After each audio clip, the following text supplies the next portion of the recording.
Guys अन academy की तरफ से एक बार फिर से बेस्ट बैच को लॉन्च कर दिया गया है। जैसे कि आप अपनी स्क्रीन पर देख सकते हैं कि कमांडो करके बैच है डे 2 के लिए, जो कि कंप्लीट कोर्स है। और ये बैच आपका 16 जून से स्टार्ट है, वो भी इंडिया के नंबर 1 एजुकेटर के साथ। एजुकेटर अपनी स्क्रीन पर देख सकते हैं, सुमित सर है, अनुज सर है, अनिस पाठक सर है, श्याम शर्मा है। और साथ ही साथ गाइस एनडीए 2020 रिजल्ट में 200 प्लस अन अकेडमी लर्नर ने रिटन एग्जाम्स को भी क्लियर कर चुका है। एक और हम लोग का बैच आ चुका है मिशन एयरफोर्स और नेवी करके, ये भी स्पेशल बैच है, जो कि ये बैच आपका 12 जून से स्टार्ट है। चाहे तो इस बैच को भी आप ज्वाइन कर सकते हो। यहाँ पे भी 250 प्लस अन अकेडमी लर्नर ने रिटन एग्जाम्स को भी क्लियर कर चुका है। ठीक है, अब देखो गाइस यहाँ पे प्राइस हाइक का भी बहुत आप लोग के जो कैटेगरी है इंडिया एयरफोर्स वा, इसमें भी आपका प्राइस हाइक होने वाला है। तो इसलिए आप लोग जल्दी से सब्सक्राइब कर लीजिएगा।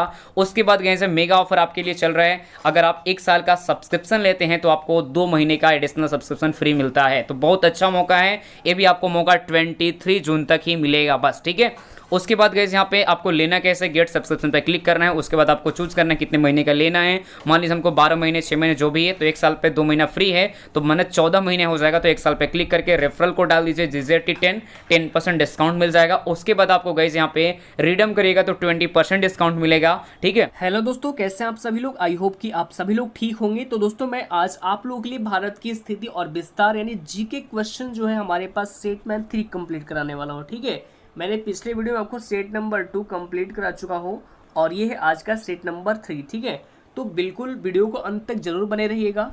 और जो आपका वैकेंसी आई है AA और ACSR की, AA और ACSR की जो वैकेंसी आई है 2021 यानी अगस्त 2021 की, उससे रिलेटेड सारे क्वेश्चन होंगे और उन्हीं से रिलेटेड ये सारे प्रीवियस ईयर क्वेश्चन मैंने आपको आज लेके आया हूँ। लेके आज नहीं बल्कि सेट 1 से आपको सेट नंबर 1 से भी 1 में वही कराया है, सेट 2 में वही कराया है और सेट 3 में भी वही आपका प्रीवियस ईयर क्वेश्चन है। ठीक है, यानी कई बार सवाल जो पूछे गए हैं उन सभी सवालों को मैं आपके सामने रिपीट करने जा रहा हूँ, यानी आपके सामने रिवीजन करने का ये बहुत बड़ा मौका है हमारे चैनल पे। ठीक है, तो बिल्कुल वीडियो को अंत तक जरूर बने रहिएगा।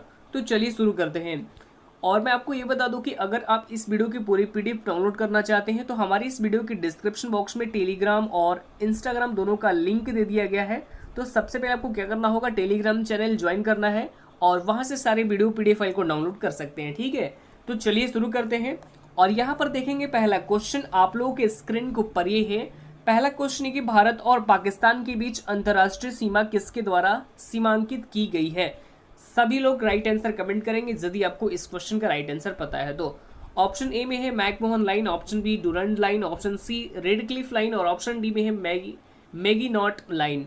राइट आंसर कमेंट करेंगे क्वेश्चन नंबर 1 का। ये सारे क्वेश्चन कई बार एग्जाम में पूछे गए हैं और प्रीवियस ईयर क्वेश्चन है, इसलिए आपको ये सेट प्रैक्टिस लगाना बहुत ही जरूरी है। ठीक है, आप सभी के लिए। और वहां पे देखिए इस क्वेश्चन का राइट आंसर क्या हो जाएगा, ऑप्शन नंबर सी हो जाएगा। सी में हमारे पास क्या है, रेड क्लिफ लाइट हो जाएगा राइट आंसर। ठीक है, जो कि ऑप्शन नंबर सी में दिया गया है। चलिए आगे बढ़ते हैं। अगला सवाल आपके स्क्रीन के ऊपर ये है कि भारत के सुदूर पूर्व में कौन सा देश भारत के साथ सर्वाधिक लंबी अंतर्राष्ट्रीय सीमा बनाता है। ऑप्शन ए चीन, option B Myanmar, option C Thailand और option D Vietnam. Right answer comment करेंगे क्वेश्चन नंबर 2 का। और देखिए यहाँ पे भी इस क्वेश्चन का राइट आंसर क्या हो जाएगा, ऑप्शन नंबर बी हो जाएगा, म्यांमार हो जाएगा राइट आंसर। ठीक है, चलिए आगे बढ़ते हैं।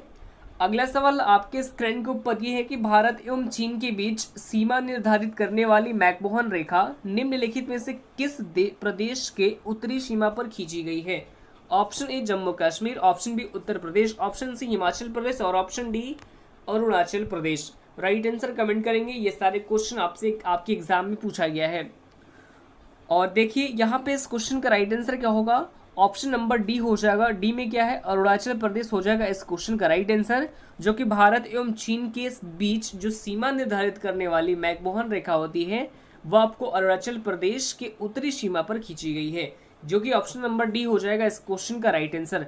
और यहाँ पे एक चीज मैंने आपको ये भी बता दूं कि अगर आप इंग्लिश मीडियम से हैं तो आपके लिए इंग्लिश में भी यहाँ पे क्वेश्चन टाइप किया गया है, आप यहाँ से समझ सकते हैं। ठीक है, चलिए आगे बढ़ते हैं। अगला सवाल देखेंगे आपके स्क्रीन के ऊपर है कि निम्नलिखित में से किस देश के साथ भारत की अंतर्राष्ट्रीय सीमा नहीं लगती है। बहुत अच्छा सवाल है। आपके स्क्रीन के ऊपर 4 ऑप्शन भी दिए गए हैं। ऑप्शन है पाकिस्तान, बांग्लादेश, भूटान और श्रीलंका।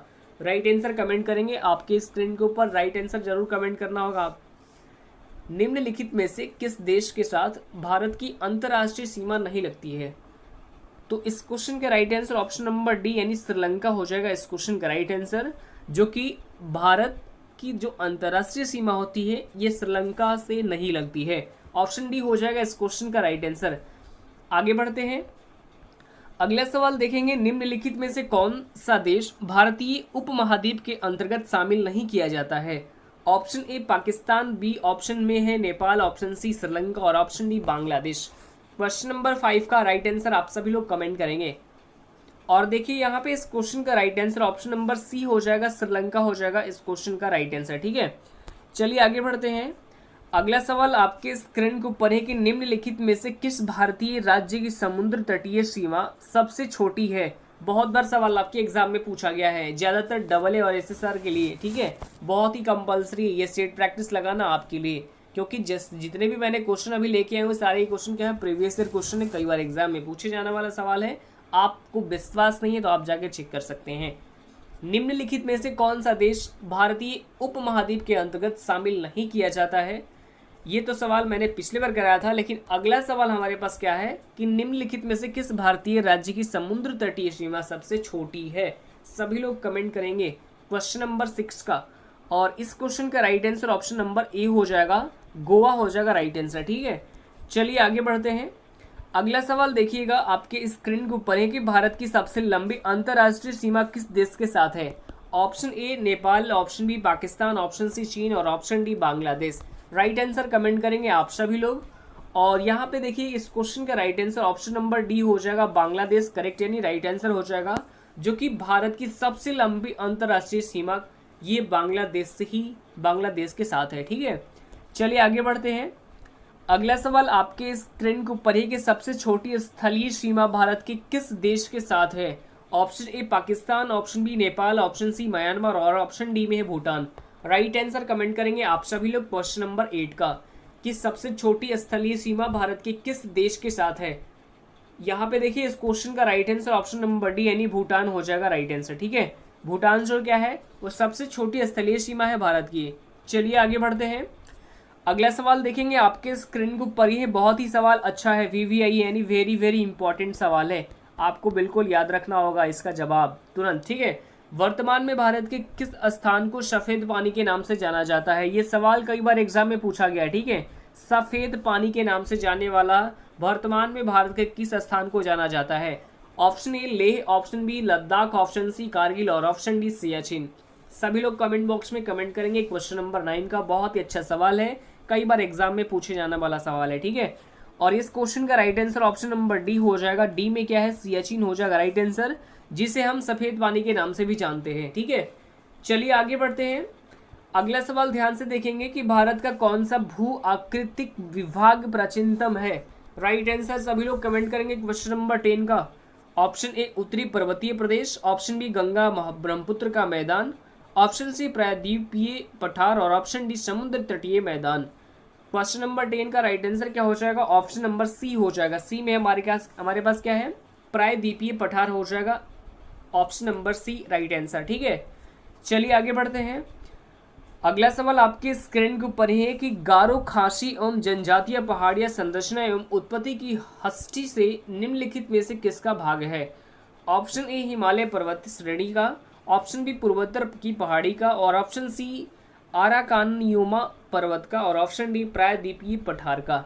सभी लोग राइट आंसर कमेंट करेंगे क्वेश्चन नंबर 11 का।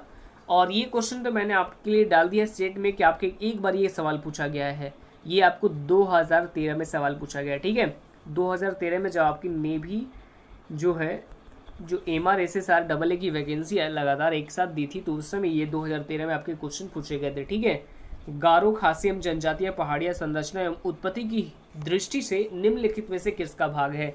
ये सवाल सिर्फ एक बार पूछा गया, इसलिए इस पर ज़्यादा फोकस नहीं करना है। और वैसे ही सवाल आपको बता दो कि सही नहीं रहे, लेकिन फिर भी आप पढ़ लीजिए, याद हो तो याद रखिए। तो इसका देखिए करेक्ट यानी राइट आंसर क्या हो जाएगा? ऑप्शन बी यानी पूर्वोत्तर की पहाड़ियाँ का। ठीक है, आगे बढ़ते हैं। अगला सवाल ध्यान से देखेंगे कि निम्नलिखित में से कौन सा तट पश्चिमी तट का भाग नहीं है? बहुत बार सवाल पूछा गया है आपके एग्जाम में, ये भी क्वेश्चन आपके VVI यानी वेरी वेरी इंपॉर्टेंट क्वेश्चन है। राइट आंसर कमेंट करेंगे क्वेश्चन नंबर 12 यानी 12 का। और ज़्यादातर इस क्वेश्चन का राइट आंसर आप सभी लोग कमेंट कर रहे हैं, क्या होगा, डी हो जाएगा, कोरोमंडल तट हो जाएगा राइट आंसर। सबसे अच्छा जवाब क्या है, कोरोमंडल तट हो जाएगा, जो क्या है पश्चिमी तट का भाग नहीं है। कोरोमंडल तट क्या है, पश्चिमी तट का भाग नहीं है, ऑप्शन डी हो जाएगा राइट आंसर। आगे बढ़ जाते हैं, आगे हमारे पास क्या है, भारत का पूर्वी समुद्री तट किस नाम से जाना जाता है। ये भी सवाल कई बार एग्जाम में पूछा गया है, इन सभी सवालों को आपको याद रखना होगा, कई बार एग्जाम में पूछे जाने वाले सवाल है। Option A Digha Ghat, option B Coromandel तट, ऑप्शन सी में है कोंकण तट और ऑप्शन डी मालाबार तट। राइट आंसर सभी लोग कमेंट करेंगे क्वेश्चन नंबर 13 यानी 13 का। और देखिए इस क्वेश्चन का right answer option number B हो जाएगा। बी में हमारे पास क्या है, कोरोमंडल तट हो जाएगा राइट आंसर।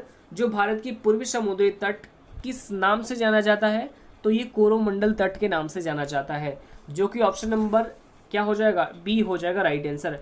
आगे बढ़ जाते हैं, अगला सवाल आपके स्क्रीन के ऊपर ये है कि कोंकण तट कहाँ से कहाँ तक विस्तृत है। ये भी सवाल पूछे जाने वाले सवाल है, ये आपको बिल्कुल, ये जितने भी मैंने सेट प्रैक्टिस करा रहे हैं उन सभी सेट प्रैक्टिस को आपको याद रखना होगा, क्योंकि जो आगामी जो आपके एग्जाम आने वाला है नेवी डबल एसएसआर का, उसमें आपको बहुत ही फायदेमंद मिलेंगे। क्योंकि जब आप प्रीवियस ईयर क्वेश्चन आप रिविजन कर लेते हैं तो आपके आने वाले एग्जाम में बहुत ईजी हो जाएगा, क्योंकि आप जैसे ही क्वेश्चन को देखेंगे तो आपके दिमाग में तुरंत आंसर पता होता है। ठीक है, चलिए यहाँ पे देखेंगे 14 नंबर क्वेश्चन का राइट आंसर कमेंट करेंगे। ऑप्शन ए गोवा से कोची, ऑप्शन बी गोवा से दीव, ऑप्शन सी गोवा से दमन और ऑप्शन डी में क्या है, गोवा से मुंबई। तो देखिए इस क्वेश्चन का right answer option number C हो जाएगा, गोवा से दमन हो जाएगा राइट आंसर। ठीक है, आगे बढ़ जाते हैं, अगला सवाल देखेंगे। अगला सवाल ये है कि लक्षद्वीप समूह के द्वीपों की उत्पत्ति निम्नलिखित में से किस प्रकार हुई है। ऑप्शन ए ज्वालामुखी उत्पत्ति से, ऑप्शन बी मृदा निक्षेपण से, ऑप्शन सी परवाल उत्पत्ति से और ऑप्शन डी इनमें से कोई नहीं। क्वेश्चन नंबर 15 का राइट आंसर सभी लोग कमेंट करेंगे। और वैसे इस क्वेश्चन का राइट आंसर क्या हो जाएगा, ऑप्शन नंबर सी हो जाएगा। सी में हमारे पास क्या है, परवाल उत्पत्ति से हो जाएगा राइट आंसर। आगे बढ़ते हैं, अगला सवाल ध्यान से देखेंगे कि भारतीय क्षेत्र में स्थित जो ज्वालामुखी द्वीप है वो क्या कहलाती है। सभी लोग कमेंट बॉक्स में कमेंट करेंगे। ऑप्शन ए कावारती एवं न्यूमूर, ऑप्शन बी में है परम्बन एवं बैरन, ऑप्शन सी बैरन एवं नारकोंडम और ऑप्शन डी में है ग्रैंड अंडमान व little Nicobar. Right answer comment करेंगे क्वेश्चन नंबर 16 यानी 16 का। और इस क्वेश्चन का right answer option number C हो जाएगा। सी में हमारे पास क्या है, बैरन एवं नारकोंडम हो जाएगा इस क्वेश्चन का राइट आंसर। आगे बढ़ते हैं, अगला सवाल ध्यान से देखेंगे कि न्यू मूर द्वीप कहाँ है। ऑप्शन अरब सागर में, ऑप्शन बी मन्नार की खाड़ी में, ऑप्शन बी सी में है बंगाल की खाड़ी में, ऑप्शन डी अंडमान सागर में। राइट आंसर कमेंट करेंगे आप सभी लोग क्वेश्चन नंबर 17 यानी 17 का। और देखिए इस क्वेश्चन का राइट आंसर ऑप्शन नंबर यहाँ पे क्या हो जाएगा, सी हो जाएगा राइट आंसर। ठीक है, सी क्या है हमारे पास, बंगाल की खाड़ी हो जाएगा राइट आंसर। जो न्यू मूर द्वीप है वो बंगाल की खाड़ी में स्थित है, ऑप्शन नंबर सी यानी राइट हो जाएगा, राइट आंसर हो जाएगा। चलिए अगला क्वेश्चन देखेंगे यहाँ पे कि निम्नलिखित में से कौन एक द्वीप है। Option A Daman, option B Diu, option C Pondicherry और ऑप्शन डी में क्या है, दादरा एवं Nagar Haveli. Right answer comment करेंगे क्वेश्चन नंबर 18 यानी 18 का।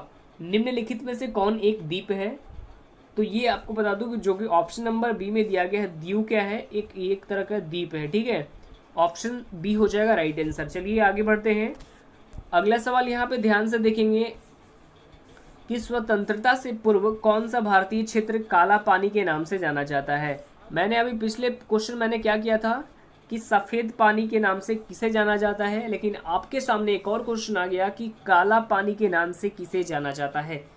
ऑप्शन ए में है लक्षद्वीप समूह को, ऑप्शन बी अंडमान निकोबार द्वीप समूह को, ऑप्शन सी में है दीव को और ऑप्शन डी अलिया बेट व खादिया बेट को। राइट आंसर कमेंट करेंगे क्वेश्चन नंबर 19 का। और इस क्वेश्चन का right answer option number B हो जाएगा, यानी अंडमान निकोबार द्वीप समूह को। ठीक है, right answer option number B हो जाएगा। काला पानी के नाम से किसे जाना जाता है, तो अंडमान निकोबार द्वीप समूह को जाना जाता है। आगे बढ़ते हैं, अगला सवाल ध्यान से देखेंगे और ये है आज का लास्ट क्वेश्चन। सवाल ये है कि लक्षद्वीप समूह स्थित है, जो लक्षद्वीप समूह में कहाँ स्थित है। सभी लोग राइट आंसर कमेंट करेंगे। ये सवाल तो आप सभी को पता होगा, और ये कहाँ पर स्थित है, तो ये अरब सागर में स्थित है। ऑप्शन नंबर ए हो जाएगा इस क्वेश्चन का राइट आंसर। ठीक है, तो आज के लिए इतना ही। और अगर आपको ये वीडियो अच्छा लगा तो वीडियो को लाइक कीजिए, कमेंट कीजिए और अपने स्टडी ग्रुप में एटलीस्ट एक शेयर भी कर दीजिए। ठीक है, तो आज के लिए इतना ही, फिर मिलते हैं नेक्स्ट वीडियो में। धन्यवाद।